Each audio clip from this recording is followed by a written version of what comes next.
എല്ലാവർക്കും നമസ്കാരം.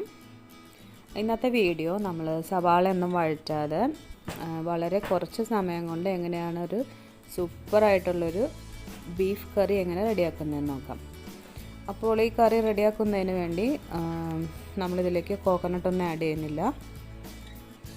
നമ്മൾ 1 kg ബീഫാണ് എടുത്തിരിക്കുന്നത്. അതിനാവശ്യമായിട്ടുള്ള ചെറിയ ഉള്ളി എടുത്തിട്ടുണ്ട്, പിന്നെ ഒരു വലിയ സവാള, അതിനുശേഷം ചെറിയൊരു കഷ്ണം ഇഞ്ചി എടുത്തിട്ടുണ്ട്, ഒരു മുഴുവനായിട്ടുള്ളൊരു വെളുത്തുള്ളി, പിന്നെ ഒരു വലിയ തക്കാളി, 4 വലിയ പച്ചമുളക് നമ്മുടെ എരിവിനനുസരിച്ച്.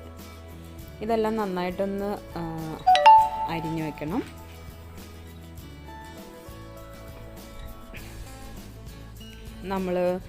ഇത് റെഡിയാക്കുന്നതിന് വേണ്ടി നമ്മളൊരു പ്രഷർ കുക്കർ എടുക്കുക. അതിലേക്ക് നമ്മൾ കഴുകി ഡ്രെയിൻ ചെയ്ത് വെച്ചിരിക്കുന്ന ബീഫ് ഇട്ട് കൊടുത്തു. അപ്പോൾ ബീഫിൽ അത്യാവശ്യം വെള്ളം കാണും, അതുകൊണ്ട് നമ്മളിതിലേക്ക് വെള്ളം ആഡ് ചെയ്യേണ്ട ആവശ്യമില്ല. വെളുത്തുള്ളി ചെറുതായിട്ടൊന്ന് ക്രഷ് ചെയ്തിട്ടിടുക. ബാക്കിയെല്ലാം നമ്മളങ്ങനെ തന്നെ നമ്മളൊന്ന് അരിഞ്ഞിട്ട് കൊടുക്കുക.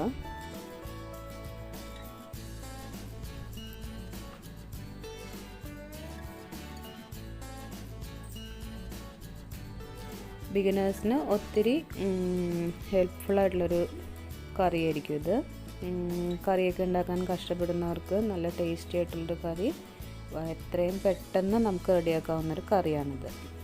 അപ്പോൾ ഇതിലേക്ക് ഞാൻ 1/4 ടീസ്പൂൺ മഞ്ഞൾപ്പൊടി ഇട്ടു, 1.5 ടേബിൾ സ്പൂൺ മല്ലിപ്പൊടി ഇട്ടിട്ടുണ്ട്. അതിനുശേഷം എരിവിനനുസരിച്ച് 3 ടീസ്പൂൺ മുളക് പൊടിയാണ് ഞാൻ ഇട്ടത്. 3 ടീസ്പൂൺ മുളക് പൊടി, കാശ്മീരി ചില്ലി അല്ല, നമ്മൾ സാധാരണ മുളക് പൊടിയാണ് യൂസ് ചെയ്തത്. കളറിന് വേണമെങ്കിൽ നമുക്ക് 1 ടീസ്പൂൺ ഈ കാശ്മീരി ചില്ലി ആഡ് ചെയ്യാം. പിന്നെ 1 ടീസ്പൂൺ ഗരം മസാല ഇട്ടു. അതിനുശേഷം 1 ടീസ്പൂൺ കുരുമുളക് പൊടി. ഇത്ര ഇട്ടതിന് ശേഷം നമ്മളിതൊന്ന് നന്നായിട്ടൊന്ന് മിക്സ് ചെയ്ത് കൊടുക്കുക.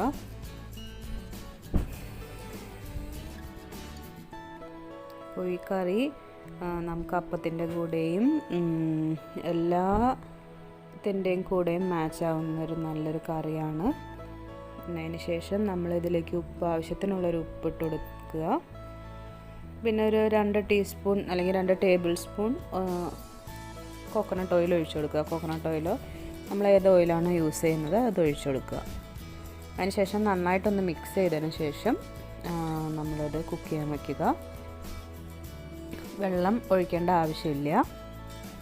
കുക്ക് ചെയ്യാൻ ഒരു 20 മിനിറ്റ്സിൽ ചെറിയ വേപ്പില ഇട്ട് കൊടുക്കുക. അതിനുശേഷം നമ്മളൊരു 20 മിനിറ്റ് ലോ ഫ്ലെയിമിൽ കുക്ക് ചെയ്യുക. കുക്ക് ചെയ്ത് ഫുൾ ആവി 20 മിനിറ്റ്സിന് ശേഷം ആവിയെല്ലാം പോയതിന് ശേഷം മാത്രം കുക്കർ ഓപ്പൺ ചെയ്ത് ഒന്ന് മിക്സ് ചെയ്തെടുക്കുക. നമുക്ക് നല്ല സൂപ്പർ ടേസ്റ്റിലുള്ളൊരു ബീഫ് കറിയാണ് കിട്ടുന്നത്. നല്ല ടേസ്റ്റാണ്. ഒരിക്കലെങ്കിലും നിങ്ങളിതുപോലെ ഒന്ന് ട്രൈ ചെയ്ത് നോക്കണം. ട്രൈ ചെയ്ത് നോക്കിയതിന് ശേഷം വീഡിയോ ഇഷ്ടമായിട്ടുണ്ടെങ്കിൽ താഴെ ലൈക്ക് ചെയ്യുക, കമൻറ്റ് ബോക്സിൽ കമൻറ്റ് ചെയ്യണം. അതിനുശേഷം ഈ ചാനൽ നിങ്ങൾ സബ്സ്ക്രൈബ് ചെയ്യാതെയാണ് കാണുന്നതെങ്കിൽ സബ്സ്ക്രൈബ് കൂടെ ചെയ്ത് സപ്പോർട്ട് ചെയ്യുക.